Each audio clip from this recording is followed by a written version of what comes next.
বিরতির পর স্বাগত। এবার চোখ রাখছে রাজ্যের খবরাখবরের দিকে। সাবরুমে ক্রীড়া দিবস উপলক্ষে বেশ কিছু কর্মসূচি হাতে নেওয়া হয়েছে। ঠিক তেমনি ক্রীড়া দিবস উপলক্ষে হকির জাদুকর ধ্যানচাঁদকেও স্মরণ করা হয়। হকির জাদুকর ধ্যানচাঁদের জন্মদিন উপলক্ষে বৃহস্পতিবার সাবরুম উচ্চতর মাধ্যমিক বিদ্যালয়ের মাঠে সাড়ম্বরের সাথে পালিত হল জাতীয় ক্রীড়া দিবস।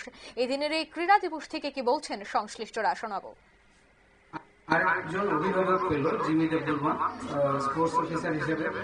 তো আশা করছি যে আমাদের এই আশাবাদটা আসলে ভুল ছিল না। আমরা আমাদের স্পোর্টস এখন একজন নতুন গার্জিয়ান পেয়েছে। আশা করি এই গার্জিয়ানের তত্ত্বাবধানে আমাদের যে অলরেডি আমাদের এত ভালো ভালো প্লেয়ার ছিল।